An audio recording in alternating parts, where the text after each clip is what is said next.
This map illustrates the footprints of the ancient world's most famous conquerors. You can see the Roman Empire here and Alexander the Great's territory here, yet both are entirely dwarfed by the sheer landmass claimed by the Mongol Empire. The man responsible for this staggering expansion never read a book. He had no formal education and never studied under a military warlord. This Yuan-era portrait depicts the man behind the legend. While frequently described as a mindless force of destruction, reality reveals a calculating military genius. The skills that claimed 3 continents were forged in a childhood defined by extreme deprivation and violent pragmatism. Born with the name Temüjin, his life began in the deep isolation of the 12th century Mongolian steppe. It was a harsh, unforgiving environment, with brutal winters and very little natural cover. When Temüjin was 9, rival Tatars poisoned his father. Almost immediately, their own tribe abandoned his widowed mother and her children, leaving them all behind to die in the cold. Stripped of their livestock and status, the family was reduced to near poverty. They survived as outcasts, scavenging for roots and hunting small animals just to stay alive. Under the pressure of starvation, internal family tensions boiled over. In a dispute over hunting spoils, a young Temüjin and his brother ambushed and murdered their older half-brother, Bektir, to secure dominance in the family. Temüjin had survived abandonment and committed fratricide before he reached adulthood.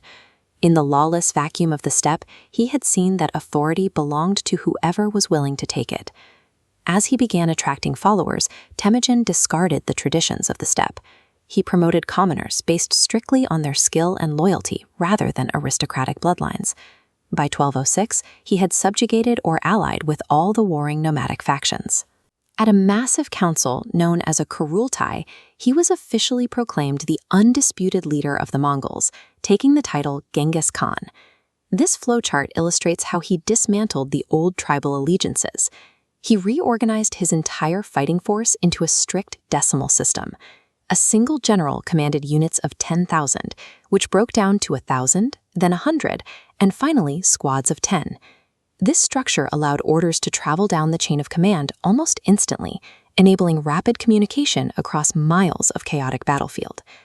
By replacing aristocratic hierarchy with a disciplined, merit-based chain of command, he turned a fractured web of rival nomads into a singular, coordinated military machine. On the battlefield, the Mongols possessed a distinct advantage: unmatched speed and mobility. Every soldier rode a horse, maneuvering faster than any armored army. Their primary weapon was the traditional composite bow. Its unique recurve design allowed a rider to generate immense power and range without having to dismount.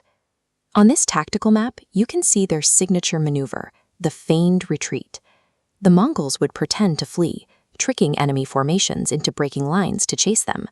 Once stretched out, the retreating Mongols would abruptly turn, split to the flanks, and encircle them. The battle often started before the armies even met. Genghis Khan used psychological pressure, ordering his men to light extra campfires to make their numbers appear larger, or using spies to spread rumors about their brutality. The Mongols routinely faced larger armies. They won because Genghis Khan employed a sophisticated doctrine of mobility, deception, and psychological terror. Invading China and Persia meant dealing with massive fortified city walls. The Mongols solved this by capturing enemy engineers and forcing them to build siege weapons, turning the technology of the cities against themselves. If a city resisted, the Mongols would massacre the population, but intentionally let a few survivors escape the carnage. Those survivors would flee to neighboring cities, spreading stories so horrifying that many rulers surrendered immediately. In 1227, in the midst of a campaign, Genghis Khan died. Knowing that the loss of their leader could fracture the empire, his generals kept his death in absolute secret, burying him in an unmarked, unknown grave. The secret of transition proved the disciplined system he built was now stronger than the man himself. The expansion simply continued under his successors. While millions died during the conquests, the aftermath produced a period of stability known as the Pax Mongolica. This map shows the eventual boundaries of the empire.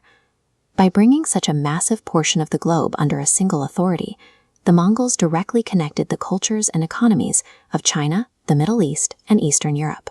Under their rule, the Silk Road became safe for merchants.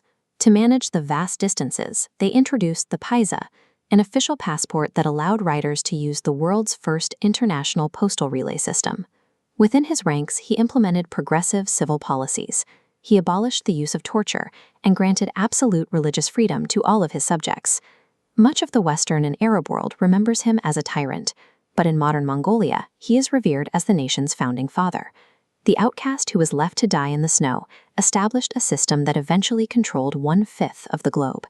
His legacy persists in the genetic code of millions and the trade routes that first linked the modern world.